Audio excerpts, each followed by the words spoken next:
Hello மக்களே, welcome to my YouTube channel. இன்றைக்கி பார்த்தீங்கன்னா ஒரு சூப்பரான விளாக் தாங்க பார்க்க போகிறோம். எனக்கு ரொம்ப பிடிச்ச விளாக்னே சொல்லலாம். என்ன விளாக்னு பார்க்குறதுக்கு முன்னாடி இப்போ தான் நம்ம சேனலை ஃபஸ்ட் டைம் பார்க்குறீங்கன்னா மறக்காமல் சப்ஸ்கிரைப் பண்ணி வச்சுட்டு பாருங்கள்.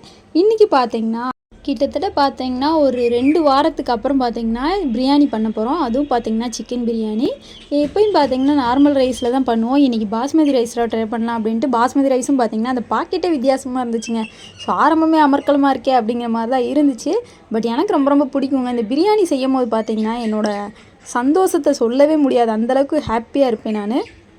ஹலோ கைஸ், இன்றைக்கி பார்த்தீங்கன்னா நம்ம பாஸ்மதி ரைஸில் பிரியாணி பண்ண போகிறோம். ரொம்ப நாள் ஆயிடுச்சுங்க பிரியாணி சாப்பிட்டு. இப்படி தான் எல்லா வீடியோலையும் சொல்கிறேன். ஸோ ரொம்ப நாள் ஆயிடுச்சுங்க பிரியாணி சாப்பிட்டு. பாஸ்மதி ரைஸில் சாப்பிட்டு ரொம்ப நாள் ஆயிடுச்சு.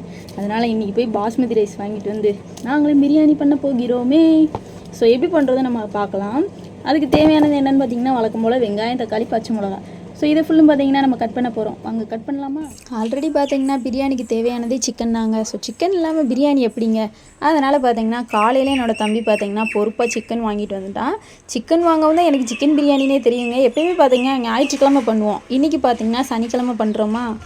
ஸோ அதனால் பார்த்தீங்கன்னா எனக்கே ஒரு ஹாப்பினஸ் ஆகிடுச்சிங்க. என்னடா நமக்கு சனிக்கிழமை அது மாதிரி சிக்கன் பிரியாணி வைக்க சொல்கிறாங்களே அப்படின்ட்டு யோசித்தேன்.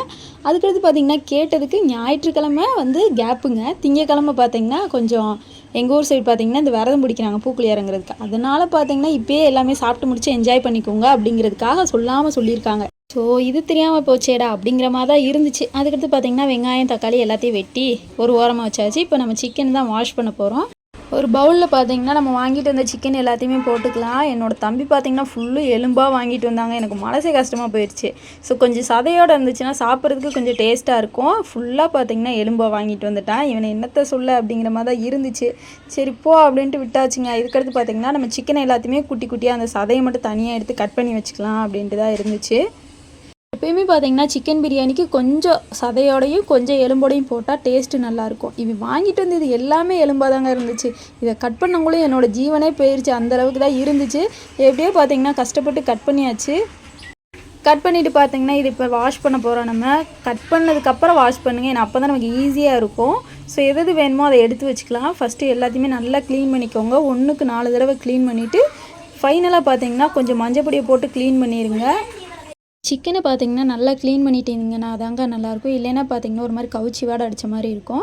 அது பண்ணும் போது நல்லா தெரியாது. அதனால தான். ஸோ இதுக்கடுத்து பார்த்தீங்கன்னா நம்ம ரைத்தா ரெடி பண்ண போகிறோம். வெங்காயம், அதுக்கடுத்து பார்த்திங்கன்னா தயிர், கொஞ்சோண்டு உப்பெல்லாம் போட்டு மிக்ஸ் பண்ணி வச்சுட்டேன். இப்போ பிரியாணி பண்ணுறதுக்கு நம்ம ஸ்டார்ட் பண்ணிடலாம். ஸ்டவ் ஆன் பண்ணிவிட்டு கடாயை வச்சுக்கோங்க. இதுக்கப்புறம் பார்த்திங்கன்னா நம்ம கடாயில் பார்த்திங்கன்னா கொஞ்சோண்டு எண்ணெய் ஊற்றிக்கலாம். அதுக்கடுத்து பார்த்திங்கன்னா கீ கொஞ்சம் அதிகமாகவே ஊற்றிக்கோங்க. ஏன்னா நெய் அதிகமாக ஊற்றினோம்னா அந்த பிரியாணி பார்த்திங்கன்னா டேஸ்ட் அட்டகாசமாக இருக்கும். இதுக்கடுத்து பார்த்திங்கன்னா நம்ம பட்டை சோம்பு ஆல்ரெடி பார்த்திங்கன்னா சோம்பு, பட்டை எல்லாத்தையும் பார்த்திங்கன்னா எடுத்து வச்சுருக்கேன். ஏலக்காய் 2 போட்டுக்கோங்க ஸ்மெல்லுக்கு. அதுக்கடுத்து பார்த்திங்கன்னா கிராம்பு இருந்துச்சுன்னா அது 2 போட்டுக்கோங்க. ஸோ இப்போ லைட்டாக பார்த்திங்கன்னா கொஞ்சம் ஃப்ரை ஆகவும் நம்ம வச்சுருக்க பச்சை மிளகாயை போட்டுக்கலாம். உள்ளே போட்டு அதையும் பார்த்திங்கன்னா 2 கிண்டி விட்டுருங்க. ஸோ இதுக்கடுத்து பார்த்திங்கன்னா கொஞ்சம் லைட்டாக வதங்கின மாதிரி இருந்துச்சுனாலே நீங்கள் பார்த்திங்கன்னா வெங்காயத்தை போட ஸ்டார்ட் பண்ணிடலாம். நான் பார்த்திங்கன்னா இந்த தடவை வெங்காயம் கொஞ்சம் அதிகமாகவே எடுத்திருக்கேன். நான் வெங்காயம் பார்த்திங்கன்னா போட்டிங்கன்னா அது நல்லா பொரிஞ்சு வந்ததுக்கப்புறம் அது ஒரு மாதிரி லைட்டாக சுருங்கி நல்ல கோல்டன் கலரில் டேஸ்ட்டு சூப்பராக இருக்கும். நம்ம கம்மியாக போட்டோம் அப்படின்னா அது நம்ம வதக்க பார்த்திங்கன்னா கொஞ்சம் கம்மியாயிடும். ஸோ அதுவும் இல்லாமல் பார்த்திங்கன்னா நம்ம லாஸ்ட்டாக வதக்கி முடிச்சதுக்கப்புறம் அந்த சிக்கன் ஆட் பண்ணும்போது பார்த்திங்கன்னா அந்த சிக்கனில் மசாலா ஒட்டாத மாதிரியே இருக்கும். அதனால தான் கொஞ்சம் எக்ஸ்ட்ராவே வெங்காயம் ஆட் பண்ணிக்கோங்க. ஸோ இதுக்கடுத்து பார்த்திங்கன்னா வெங்காயம் நல்லா இந்த அளவுக்கு பார்த்திங்கன்னா லைட்டாக கோல்டன் கலரில் வரணும். ஸோ அது வரைக்கும் பார்த்திங்கன்னா கொஞ்சம் கிளறி விட்டுட்டே இருங்க. லோ ஃப்ளேம்லேயே வச்சு கிளறி விடுங்க. கொஞ்சம் லோ ஃப்ளேமில் வச்சுக்கோங்க. வச்சுட்டு இந்த மாதிரி பார்த்திங்கன்னா அதை நல்லா கிளறி விட்டுட்டே இருந்திங்கன்னா உங்களுக்கு பார்த்திங்கன்னா சுற்றி அந்த கோல்டன் கலரில் பார்த்திங்கன்னா அந்த ஃபார்ம் ஆக ஆரம்பிச்சிடும். அந்த கோல்டன் கலரில் வரும்போது பார்த்திங்கன்னா நீங்கள் இஞ்சி பூண்டு பேஸ்ட்டு போட்டு அதையும் நல்லா கிளறி விட்டுறலாம். இப்போ எனக்கு பார்த்தீங்கன்னா லைட்டாக பார்த்தீங்கன்னா இந்த அளவுக்கு வந்துருச்சு. இதுக்கடுத்து பார்த்தீங்கன்னா கொஞ்சம் எக்ஸ்ட்ராவே பார்த்தீங்கன்னா இஞ்சி பூண்டு பேஸ்ட் போட்டிருக்கேன் நான். போட்டு அதையும் பார்த்தீங்கன்னா நல்லா கிளறி விட்டுக்கோங்க. இஞ்சி பூண்டு போட்டதுமே பார்த்தீங்கன்னா ஸ்மெல்லு சூப்பராக இருக்குங்க. அந்த வெங்காயத்தோடு மிக்ஸ் ஆகும் போது பார்த்தீங்கன்னா அப்படியே அவ்வளோ ஒரு ஸ்மெல்லு சூப்பராக இருக்கும். இதுக்கடுத்து பார்த்தீங்கன்னா நல்லா ஃப்ரை பண்ணிவிட்டு அதில் உள்ள பச்சை வாசனைலாம் போனதுக்கப்புறம் நம்ம வச்சுருக்க தக்காளி பார்த்தீங்கன்னா உள்ளே போட்டுக்கலாம். நான் பார்த்தீங்கன்னா 2 தக்காளி எடுத்திருக்கேன். ஸோ இது பார்த்தீங்கன்னா லைட்டாக வதங்குற வரைக்கும் இந்த மாதிரி பார்த்தீங்கன்னா கிளறி விட்டுட்டே இருங்க. கொஞ்சம் பார்த்திங்கன்னா நல்லாவே வதங்கட்டும் தக்காளி. இல்லைன்னா நம்ம பிரியாணி சாப்பிடும்போது பார்த்திங்கன்னா அந்த தக்காளி நீட்டிகிட்டே இருக்க மாதிரி இருக்கும். அதனால் பார்த்திங்கன்னா தக்காளி நல்லாவே வதங்கட்டும். அது வரைக்கும் பார்த்திங்கன்னா கொஞ்சம் கிளறி விட்டுட்டே இருங்க. நீங்கள் கிளறு பார்த்தீங்கன்னா அதுவே நல்லா குக்காகி வந்துடும். இதுக்கடுத்து பார்த்தீங்கன்னா பிரியாணி பொடி ஆட் பண்ணிக்கலாம். நான் பார்த்தீங்கன்னா ஒரு பிரியாணி பொடி பாக்கெட்டே கொட்டியிருக்கேன். நான் பார்த்தீங்கன்னா 1.5 டம்ளர் கிட்ட அரிசி எடுத்திருக்கேன். நீங்கள் எவ்வளோ பாஸ்மதி ரைஸ் எடுக்கீங்களோ அதுக்கேற்ற மாதிரி பிரியாணி பொடி போட்டுக்கோங்க.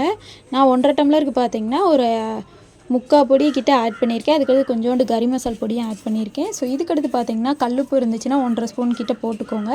போட்டு இது எல்லாத்தையும் பார்த்தீங்கன்னா நல்லா ஃப்ரை பண்ணி விட்டுக்கோங்க. இந்த மசாலாவில் உள்ள ஸ்மெல் எல்லாமே போகணும். இல்லைன்னா நம்ம பிரியாணி பண்ணி முடிச்சதுக்கப்புறம் பார்த்தீங்கன்னா அந்த மசாலா வாடை அப்படியே அடிச்சுட்டே இருக்க மாதிரி இருக்கும். ஒரு மாதிரி திகட்டுற மாதிரி இருக்கும். நம்மளால் சாப்பிடவே முடியாது. அந்த ஸ்டேஜுக்கு கூட கொண்டு போகலாம். அதனால் பார்த்தீங்கன்னா கொஞ்சம் மசாலா ஸ்மெல்லாம் போகிற வரைக்கும் பார்த்தீங்கன்னா கிளறி விட்டுட்டே இருங்க. அதுவே பார்த்தீங்கன்னா அந்த எண்ணெயெல்லாம் விட்டு வந்துடும். அதுக்கடுத்து பார்த்தீங்கன்னா நீங்கள் எல்லாமே ஆட் பண்ண ஸ்டார்ட் பண்ணிடலாம். ஸோ இப்போ எனக்கு பார்த்தீங்கன்னா நல்லாவே எண்ணெய் விட்டு வந்துருச்சு. இதுக்கடுத்து பார்த்தீங்கன்னா நான் புதினா இலை போட்டுக்கிறேன். புதினா இலை பார்த்தீங்கன்னா நிறையா போட்டுக்கோங்க. ஸ்மெல்லு பார்த்தீங்கன்னா சூப்பராக இருக்கும். பிரியாணிக்கு எடுத்து கொடுக்குறதே இந்த புதினா இலை தான். புதினா இலை இல்லைன்னா அந்த பிரியாணியே பிரியாணி மாதிரி இருக்காது. அந்தளவுக்கு பார்த்தீங்கன்னா நல்லா இருக்காது. அதனால் புதினா இலை பார்த்தீங்கன்னா கொஞ்சம் எக்ஸ்ட்ராவே போட்டுக்கோங்க. இதுக்கடுத்து பார்த்தீங்கன்னா இது எல்லாத்தையும் நல்லா வதக்கி முடிச்சதுக்கப்புறம் நம்ம வச்சுருக்க சிக்கன் எல்லாத்தையும் பார்த்தீங்கன்னா இது உள்ளே போட்டுக்கலாம். போட்டுட்டு பார்த்தீங்கன்னா அந்த மசாலா பார்த்தீங்கன்னா ஆல்ரெடி கொஞ்சம் எனக்கு எக்ஸ்ட்ராவே இருக்குது. இப்போ பார்த்தீங்கன்னா நம்ம சிக்கனோட கலரும் போது பார்த்தீங்கன்னா நல்லாவே இருக்கும். நல்லா பார்த்தீங்கன்னா மிக்ஸ் ஆகி அது ஒரு மாதிரி பார்த்தீங்கன்னா சூப்பராகவே வெந்திருக்கும் நமக்கு. இப்போ நான் பார்த்தீங்கன்னா சிக்கனை போட்டுட்டு அதை நல்லா பார்த்தீங்கன்னா இந்த அளவுக்கு கிளறி விட்டுட்டுருக்கேன். இது மாதிரி பார்த்தீங்கன்னா நீங்களும் கிளறி விடுங்க. கிளற பார்த்தீங்கன்னா அந்த சிக்கனுக்குள்ளே பார்த்தீங்கன்னா அந்த மசாலா போகும். நீங்கள் உடனே தண்ணியை ஊற்றிடாதீங்க. ஒரு 5 நிமிஷத்துக்கிட்ட பார்த்தீங்கன்னா அந்த சிக்கனை அப்படியே அந்த மசாலாவோட பார்த்தீங்கன்னா விட்டுருங்க.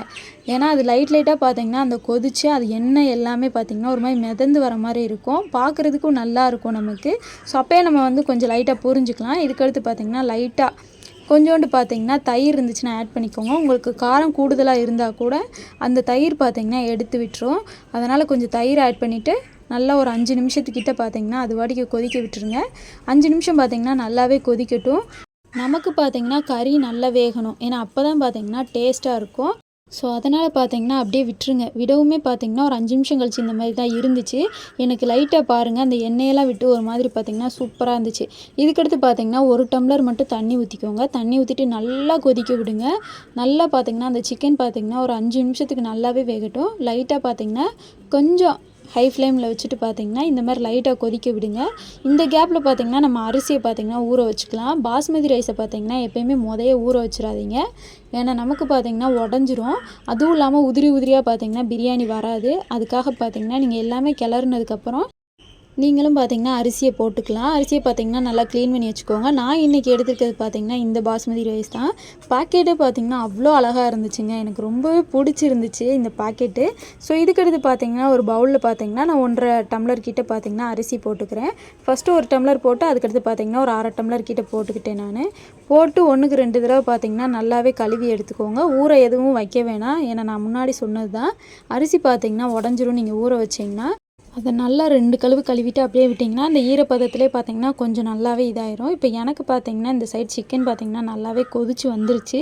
இதுக்கடுத்து பார்த்தீங்கன்னா நான் இன்னொரு 2.5 டம்ளர் கிட்ட ஆட் பண்ணிக்கிறேன். நான் மொத்தம் பார்த்தீங்கன்னா 3 டம்ளர் கிட்ட தண்ணி ஆட் பண்ணியிருக்கேன்.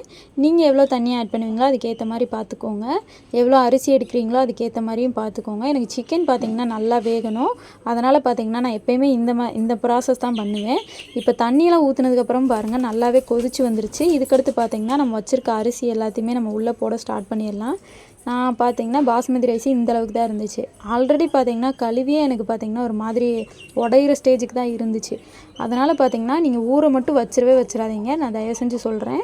ஸோ இப்போ இது எல்லாத்தையும் பார்த்தீங்கன்னா இந்த மாதிரி கிளறி விட்டுக்கோங்க. நல்லா அந்த மசாலாவும் சிக்கன் எல்லாமே மிக்ஸ் ஆகிற அளவுக்கு பார்த்தீங்கன்னா அரிசியை போட்டதுக்கப்புறம் ஒரு பெரட்டி விட்டுருங்க. ஸோ இப்போ இதெல்லாம் பெரட்டினதுக்கப்புறம் நம்ம குக்கர் மூடியை வச்சு மூடி விட்டுறலாம். அது பார்த்திங்கன்னா கொஞ்சம் நேரத்துலேயே வெந்துருங்க. ஒரு 5 நிமிஷம் தான். 5 நிமிஷத்துலேயே பார்த்திங்கன்னா சீக்கிரமாக வெந்துடும். ஏன்னா பாஸ்மதி ரைஸ் பார்த்திங்கன்னா ஈஸியாகவே வெந்துடும். அதுக்கு தான் நான் சொல்கிறேன் முன்னாடியே சிக்கன் எல்லாத்தையுமே வேக வச்சு கரெக்டாக எடுத்துக்கோங்க அப்படின்ட்டு. ஸோ இப்போ நான் குக்கரை மூடிட்டு அதை ஒரு கேப்பில் விட்டுட்டேன். 3 விசில் வந்ததுக்கப்புறம் நீங்கள் ஆஃப் பண்ணிக்கலாம். சைட் பை சைடாக பார்த்தீங்கன்னா சிக்கன் பொரிக்கிறதுக்கும் பார்த்தீங்கன்னா சிக்கன் வாங்கிட்டு வந்திருந்தோம் நாங்கள். ஸோ அந்த சிக்கன் பார்த்திங்கன்னா நல்லா சூடான எண்ணெயில் போட்டு 65 பண்ணியாச்சு. அதையும் பார்த்திங்கன்னா தனியாக எடுத்து வச்சுக்கிட்டோம் நாங்கள். ஏன்னா பிரியாணிக்கு சைடிஷாக சிக்கன் 65 இருந்தால் தாங்க அது ஒரு மாதிரி சாட்டிஸ்ஃபேக்ஷனாகவே இருக்கும். இன்னொன்று பார்த்திங்கன்னா இந்த எக் இருந்தாலும் எனக்கு ரொம்ப பிடிக்கும். பட் இந்த தடவை பார்த்திங்கன்னா எக்கு பண்ணலை. இதுக்கே பார்த்திங்கன்னா கொஞ்சம் டைம் ஆயிடுச்சு. ஒரு வேலையாக பார்த்திங்கன்னா நாங்கள் அலைஞ்சிட்டு டயர்டாக வந்தோமா, ஸோ சட்டுன்னு இந்த மாதிரி பண்ணும்போது பார்த்திங்கன்னா ரொம்ப டைம் ஆயிடுச்சு. அதனால் 65 மட்டும் பண்ணிக்கலாம் அப்படின்ட்டு பண்ணிட்டோம் நாங்கள். ஸோ இப்போ பார்த்திங்கன்னா நல்லாவே வெந்துடுச்சு. சூப்பராக பார்த்திங்கன்னா பிரியாணி ரெடி ஆயிடுச்சு. இப்போ சுட சுட பார்த்திங்கன்னா இந்த மாதிரி தான் இருந்துச்சு. எந்த ஒரு உடசலும் இல்லாமல் நல்லா உதிரி உதிரியாக இருந்துச்சு. சைட் பை சைடாக பார்த்திங்கன்னா கொஞ்சம் ஆவி போகட்டும். அந்த ஆவி போனதுக்கப்புறம் நம்ம எல்லாமே மிக்ஸ் பண்ணி கிளறி விட்டுறலாம் அப்படின்ட்டு நான் சைடாக பார்த்திங்கன்னா அந்த சிக்கனையும் பார்த்திங்கன்னா நல்லா ஃப்ரை பண்ணி ஒரு ஓரமாக எடுத்து வச்சிட்டேன். எனக்கு பார்த்திங்கன்னா இன்றைக்கி ஒரு நல்ல விஷயம் நடந்துச்சு. என்னென்னு பார்த்திங்கன்னா எங்கள் டேடிக்கு தெரிஞ்ச ஒருத்தவங்க பார்த்திங்கன்னா ஒரு சிஸ்டர் எனக்காக பார்த்திங்கன்னா நிறையா கிஃப்ட் பண்ணியிருந்தாங்க. ஸோ என்னோடய வீடியோஸ் எல்லாமே பார்ப்பாங்க போல், இந்த குக்கிங் வீடியோஸ்லாம். ஸோ அதனால் பார்த்திங்கன்னா இந்த பிளேட்டு, டம்ளர் இந்த மாதிரி நிறைய விஷயங்கள் பார்த்திங்கன்னா எனக்காக வாங்கி கொடுத்துருந்தாங்க. ஸோ அதுக்காக பார்த்திங்கன்னா அவங்களுக்கு ரொம்ப ரொம்ப தேங்க்யூ சொல்லிக்கிறேன் நான். இதுக்கடுத்து பார்த்திங்கன்னா நம்ம பிரியாணி எல்லாத்தையுமே ஓப்பன் பண்ணியாச்சு இல்லையா? ஓப்பன் பண்ணிவிட்டு கொஞ்சோண்டு நெய் ஆட் பண்ணிக்கோங்க. இதுக்கடுத்து பார்த்திங்கன்னா கொத்தமல்லி இருந்துச்சுன்னா அதையும் பார்த்திங்கன்னா நல்லா தூவி விட்டுக்கோங்க. ஸோ இதுக்கடுத்து பார்த்திங்கன்னா நம்ம எலுமிச்சம்பழம் இருந்துச்சுன்னா ஒரு அரை எலுமிச்சம்பழம் எடுத்துக்கோங்க. நல்லா கொட்டை எல்லாத்தையுமே எடுத்துருங்க. எடுத்துகிட்டு பார்த்திங்கன்னா ஸோ இது எல்லாத்தையும் பார்த்திங்கன்னா இந்த அளவுக்கு பார்த்திங்கன்னா நல்லா பிழிஞ்சு விட்டுக்கோங்க. அதில் லைட்டாக பிழிஞ்சாலே போதுமானது தான். இதுக்கடுத்து நம்ம ஃபுல்லுத்தையும் பார்த்திங்கன்னா மிக்ஸ் பண்ணி விட போகிறோம். ஒரு கிளறிட்டு மூடி வச்சுருங்க. அவ்வளோதாங்க. டேஸ்ட் பண்ணி பாருங்கள். சும்மா அட்டகாசமாக இருக்கும். இந்த பிளேட் எல்லாமே பார்த்திங்கன்னா அவங்க எனக்காக கொடுத்து விட்டுருந்தாங்க. உண்மையாகவே பார்த்திங்கன்னா எனக்கு அவ்வளோ ஹாப்பியாக இருந்துச்சு. ஏதோ ஒரு நல்ல விஷயம் நடக்க போகுது அப்படிங்கிற மாதிரி ஒரு பாசிட்டிவான எனர்ஜி கிடச்சிச்சு. ஸோ அவங்களுக்கு பார்த்திங்கன்னா உண்மையாகவே தேங்க் பண்ணியிருக்கேன் நான். இதுக்கடுத்து பார்த்திங்கன்னா நானும் இந்த பிளேட்டில் வச்சு பிரியாணி வச்சு சாப்பிடவும் ஸ்டார்ட் பண்ணிட்டேன். டேஸ்ட்டு உண்மையாகவே சொல்கிறீங்க அவ்வளோ டேஸ்ட்டாக இருந்துச்சு. இந்த மாதிரி ஒரு தடவை நீங்களும் ட்ரை பண்ணி பாருங்கள். உங்களுக்கே பார்த்திங்கன்னா ரொம்ப ரொம்ப பிடிக்கும். அந்தளவுக்கு பார்த்திங்கன்னா டேஸ்ட்டு சூப்பராக இருந்துச்சு. இதுக்கப்புறம் என்னங்க வேலை, நம்ம சாப்பிட்றது தான் வேலைன்ட்டு நானும் பார்த்திங்கன்னா களத்தில் இறங்கிட்டேன். எனக்கு பிடிச்ச பிரியாணி இல்லையா, மனசார உட்காந்து சாப்பிட்டு எனக்கு இந்த டே பார்த்திங்கன்னா செம்ம ஸ்பெஷலாகவே அமைஞ்சிச்சு. ஸோ அவ்வளோதாங்க. நீங்களும் வீட்டில் ட்ரை பண்ணி பாருங்கள். இந்த மாதிரி வித்தியாசமான வீடியோ பார்க்கணுன்னு நினச்சிங்கன்னா மறக்காமல் நம்ம சேனலை சப்ஸ்கிரைப் பண்ணி வச்சுக்கோங்க. நான் அடுத்த வீடியோவில் பார்க்குறேன். Tata bye.